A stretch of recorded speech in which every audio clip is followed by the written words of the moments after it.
مخکې خطا سوې شین دې وویل خو نور دې بس کړل. یعنې زه خپله سني یم، کولی شم د یو شیعه سره د نکاح تعلق واده وکړم؟ د تا په کار زه کار نه لرم، لیکن د اسلام مبارک دین وایي نشي ورسره کولی. ته کې کوې نه همدا زه پوښتنه کوم د اسلام یعنې اجازه راکوي که نه راکوي، دا پوښتنه تا نه کوم. ما ولې تا ته ویل چې زه د تا خپل کار د اسلام مبارک دین دغسې وایي، په دې خاطر ځکه دا بعضې خلک د اسلام مبارک دین ته نه ګوري، هغه وایي نه زه له خلقو سره تعصب او نفرت نه کوم، زه په ملک کې فساد نه غواړم او څه شی نه غواړم، هغه بیا په دین پسې نه ګوري. نو څوک چې په دین پسې ګوري له داسې خلکو سره نکاح کول په اسلام کې جایز نه ده، ځکه هغوی بالکل څوک چې په 12 امامانو باندې ایمان نه لري دا وایي مرتد ده، دا وایي مسلمان نه ده. له هر شی نه پوښتنه وکړه ورته ماته د لور خور په نکاح راکوي، زه سني مسلمان یم، څه درته وایي یارې مسلمان سه، یارې مسلمان سه بیا درته وایي. نو هغوی په مقابل کې همدغه عقیده لري. نو د اهل سنت والجماعت که چیرې عقاید صحیح وي خو نسته داسې خلق نسته چې په دوی کې دی وي او عقاید دی صحیح وي، نو نکاح ورسره په کار نه ده او نه ورسره صحیح ده. یعنې مولوي صاحب محترم مباخینه جایز نشته نکاح ورسره تر صحیح ده. یعنې مولوي صاحب محترم مباخینه جایز نه. اوکې سلام مننه قربان زومبي صاحب الله مو مل شي. یو شل غاګانې قاري صاحب لاندې ناست دي په ایمانداري کې په یو کې مچ ته چې روخېږي، نو بیا هغه بیچارهګان دغه عامو خلقو سره دماغ کار نسته، کوم چې اعتراض لري د عامو ځوانانو ته یې وایم راسئ تاسې خپل سوالونه وکړئ، زه له تاسو سره دغه مهرباني خماني یاران امام خمیني مهرباني وکړئ.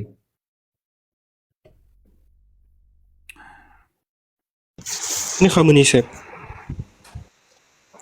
سلام علیکم. وعلیکم. قاری صاحب څه وویل شعر یې جوړې برابرې طبیعت مې سوچ درشا دی قدرمن سي آغا صاحب آغا صاحب نه یم، امیر دی وزیرستان دی. وزیرستان دی ښه څه وایې مهرباني وکړه. کونه د امیر د یو پښتنه کوي چې ته څه امیر کوي چې په ټول مسلمانانو کې ټول خمیش ته په لګیای د سینې د شیا دی د کوپیر د ودا دی ته څه په سر کې طرف خاطلای دی.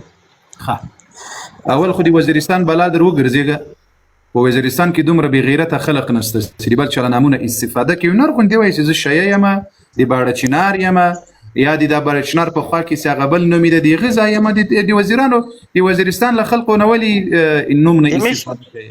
د میش خبره تقریبا ونیسه، د میش خبره تقریبا ونیسه ټیک دی نه، زه د باړه چنار یم نه، مې هغې سره څه کورشته دی. میش د وزیرستان د فقه اکاډمي جوړه کړې ده، تونه د پښتانه کم د میش په وزیرستان کې په زرخای علما دلته موجود دي، تو څه په سر کې دراز دی څه مشکل لري. ها دا اوس پرونه دی واورېدل چې د رسول الله تو ته پوتې دی تو دې دین ټیکا تو دې دین ټیکا وخستله ټول څه تکلیف دی. ها دغه د رسول الله صلی الله علیه وسلم کې نور علما نشته دي، پاکستان کې نور نشته دي، افغانستان کې نور نشته دي، دا دین ټیکا ته هم ته وګونی سره اول خو وزیر نه یې بیا وزیر بیا ارمزاده یې، ځکه په وزیرو کې داسې بې غیرته خلق نسته. دا د یوه خبره او له دې نه راته معلوم شي چې دا غوږ نه نیسي، نو کېدای شي د دوی اوس خو مجبوره سوله چې د دوی په ضبط د وزیرستان د خلقو په خبره باندې جواب وکړي. دغه د رسول الله صلی الله علیه وسلم د بیبیانو خبره چې اوس دلته د تاسو کتابونو کړي د سی وای هغه کافر دي او مرتد دي او منافق دي او فاحشه وي العیاذ بالله. ته د چا امتی دي؟ خمینی صاحب د خامنه‌ای صاحب امتی که د رسول الله امتی؟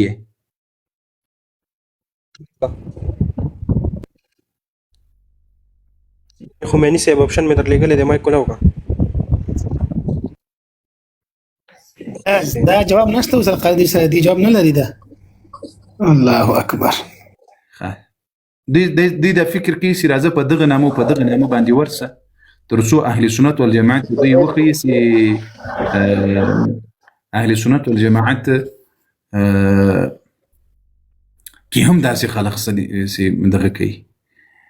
نو زه دې ته حیران پاته یم، میج تا به ډېر داسې خلق به راځي په یو بل نامه باندې په یو بل، خو موږ مو پیژنو د الله په فضل سره. ښه دوستانو لایف مه دروئ، لایف باید نه پسې نور هم پسې پورته سي. بارک الله فیکم چې د بل وخت دپاره دغه بندیزونه داسې سرلوړي په میډیا کې بیا د موږ تاسې خپرونې وي که د رب جل وعلا رضا او خوښه وه. انشاءالله ګوري دا تاسې اوس وګورئ انشاءالله دغه د پرون چې کوم 40% بندیز لري سوی ده الحمدلله دا د نتایج تاسې ګورئ نتایج تاسې ګورئ. ښه دغه بل ملګری څوک ده؟ مجتبی څه مهرباني وکړئ. السلام علیکم ورحمت الله وبرکاته. قاری صاحب وعلیکم السلام. قاری صاحب زه یو سوال لرم. فارسی پوهیږئ که نه؟ تاسو څوک یاست؟ څوک یم؟ زه له افغانستان څخه یم. ښه، 12 امامه یې؟ نه الحمدلله زه مسلمان یم قاری صاحب. ها مهرباني وکړئ. قاری صاحب زه په اروپا کې اوسېږم. زه په فارسی پوهیږئ چې عملي کوي. ګوري د خپل خلک خپله لایف خرابوي. ګوري دا مې درته وویل چې که چا غلط کمنټ وکړل یا د کفر کمنټ وکړل دا ټول بلا کړي، میوټ یې کړي. دا مې اخیری وار درته وویل. دا څومره خلک سیاس په کمنټونو کې نور خو ایمان او غیرت در پکې نسه چې لایف ته نجات ورکړي، خو کله دا لایف لیک سم سي بیا تاسو هم د منافقینو ملګري سي په دې نورو شانو باندې دا لایف پسې خرابوي. اډمینانو د ما درته اجازه ته هر یو په داسر ولي الله اکبر باندې وایي. مجتبی سه مهرباني مرګلو دا د قاری صاحب خبره نه ده. د ټیک ټاک د طرف نه کوم بروډ کې غلط کمنټ کیږي دا بروډ غورځوي، ټیک ټاک ولا غورځوي، دا ټیک ټاک ولا نه پابندي ده. مهرباني وکړئ که تاسو خپل مسلمان خلک وای د هر چا د پر غلط کمنټ ما کوو کني دا ټیک ټاک لایو بندوي او لاندې غورځوي. نو مهرباني دا وکړو مسلمان څوک وي ملحدین د کمنټ غلط کوي هغه مو مرګلي بلکوي، خو مسلمان د غلط کمنټ ما کوو. ښه مجتبی سه مهرباني. قاری صاحب زما پښتو ښه نه ده، زه سوال په فارسي کې کوم ځکه چې ستا ویډیوګانو ته ګورم ته فارسي پوهیږې که نه؟ لږ پښتو باندې وکړې ښه به وي ځکه دلته اکثریت ټول پښتانه دي. موږ ته فارسي او دري موږ ته ټولې ژبې قدرمنې دي، لیکن دلته اکثریت خلک په ټول به پوه سي. مهرباني وکړئ. قاری صاحب زما کار کې زه کار کوم په پوسټ کې پاکستانو سره زه کار کوم، لیکن یگان وقت پاکستانو سره الکولیک مواد هم شته، لیکن د گروند فارسی کی وای. قاری صاحب کار ما امرای پاکتا هستک با آدرسا پاکت میبرم، اما کلان کلش پستای دیگه چیزا هست. اما یگان وقت هفته یک بار، ماه یک بار، 2 ماه بعد یا هفته 2 بار 3 بار یگان چیزای الکولیک در بینشان میباشه. و از نگاه شرعی ما فقط یک ویدیو عاصم الحکیم شنیدیم که انگلیسی زبان است اگه میشناسنش. او فقط گفته بوده که اگر کل چیزش حرام نباشه، فقط بعض وقت اگه اتفاق مفته که چیزای حرام در بینشان میباشه مشکل نداره. اینال کسب روزی که موضوع میکنم حلال است یا حرام میخواستم امیر رو بفهم. زه مجتبی برادر عزیز په پښتو کې جواب درکوم. ښه میفهمم اما گپ زده صحیح نمیتونم. چرا در فارسی بعضی الفاظ ما نمیفهمم. همه تمام هستم قاری صاحب، همه تمام هست. ګوري مجتبی ورور د زړه سره او نور مؤمنان مسلمانان، اول خو پیغمبر علیه الصلاة والسلام درته وایي من ترک شیئا لله عوض الله خیرا منه.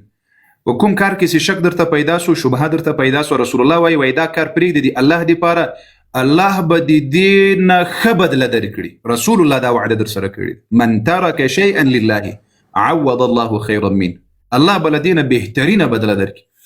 یو شبهات دي، یو حلال او حرام دي. و اسلام کې حلال معلوم دي، حرام معلوم دي. و منځ کې هغه څه دي چې هغه شکمن دي، مشابهات شکمن شیان دي. پیغمبر علیه السلام وایي کله شکمن شي نه مو ځان وساتل تاسو وایي ایمان کامل کړل. تاسو وایي څه کړل؟ ایمان مو کامل. اوس ګوري په هر ځای کې چې د خنزیر غوښه وه، د شراب غوښه په داسې ځای کې کار مه کوئ. یا مثلا یو شریکت ده په هغه کې حلال بخشونه هم شته، د حرامو بخشونه هم شته. که چیرې تا په دې حلال بخش کې کار وکړل، یعنی د حرامو خواته دې وروم نه کتل، لاس دې ورنه وړل، ترتیب دې نه کول، صفایي دې نه کول، ښکته کوه پورته کړه، دا دې نه کول، خو په حرام طرف کې دې کار کول، په دې ځای کې کار کول درته جایز ده. خو غوره او افضل عمل دا ده چې په داسې ځای کې هم کار ونه کړي. په حلال ځای کې ځکه الله جل وعلا وایي یا ایها الناس کلوا مما فی الارض حلالا طیبا. کوشش هم دغه وکړئ چې په حلال او پاک شي پسې وګرځي. اوس ګوري د شرابو نه ده، پیغمبر علیه السلام په 10 قسمه د شرابو په خلقو باندې لعنت ویلی ده. په جوړونکي، په راخیستونکي، ترتیبونکي، پریمنځونکي، په بوتل جوړونکي، په وړونکي، په راوړونکي وغیره. نو دا څومره لوی وعید دی چې رسول الله وایي د الله له رحمت نه دا خلق لري دي. که چیرې تاسو په دغه ځای کې بالکل لاس ورنه وروړئ او حلال کار کوئ بیا ګنجایش ته وی کړئ. اما که داسې وي چې تاسو ته دا کار درته راځي او مجبور یاست به یې کوئ، بیا په داسې ځای کې کار مه کوئ. غوره او بهتره عمل همدا ده چې په بل ځای کې کار وکړي چې هغه ځای کې شک درته نه وي. او یو بل روایت ته پیغمبر علیه الصلاة والسلام فرمایي وایي دع ما يريبك الى ما لا يريبك او كما قال النبي صلى الله عليه وسلم. کوم څه چې په شک کې اچي هغه پرېږده، چې په شک کې دي نه اچوي هغه کار وکړه. نو په داسې ځایونو کې که امکان دې وي چې تاسو حرام ته لاس نسئ وروړلی، شراب او خنزیر غوښې ته یعنې بیخي هغه ترتیب املا نه کوي، بیا په داسې ځای کې د ګنجایش په لحاظ کار درته جایز ده. او که امکان دې نه وي چې ځان وساتئ، بیا کار کول پکې په کار نه ده، کار به نه پکې کوئ. مجتبی صاحب الله مو قدرمن سرلوړي کړي. جزاکم الله. استاد محترم یک سوال دیگه داشتم کوتاه. ما همت خداحافظی میکنم، خداوند جزای خیر نصیبتان کنه. من زیاد ویدیوهایتان سعی میکنم و ما سرسخت آسرده نشه، من نمیفهم فکرتان درباره امی انجینیر علی مرزا چی هستک؟ ما باور کنید برادر عزیز، ما عقائد امی کس مطالعه نکردم، لیکن علمای ما میگه که عقائد امی کس بسیار زیاد مخالف قرآن و شریعت هست و ما خودم عقائد امی کس مطالعه نکردم، لیکن بعد از امی روز انشاءالله کوشش میکنم که امو عقائد امو کس ما شما مطالعه بکنیم. تعالی ما نمیتونیم که بگوییم که ای کس چی رقم هست، خدا نکنه که از ما به انصافی نشوه. لیکن مشکل در چی هست که علما میگه که عقائد امی کس خوب نیست، لیکن ما کوشش میکنیم که عقائد امو کس بفهمون بخیر. خداوند خیرتان بده قاری صاحب. خدا را هزار بار شکر که تا که مطالعه نمیکنین از دیگه کس که شنیدین نمیگین که خوب است یا بد است. خیلی زیاد تشکر. خداوند عمرتان برکت نصیب فرمایه. تشکر برادر. الله حافظ برادرها، خداحافظتان، سلامت باشید. قدرمن شي الله مومن شي.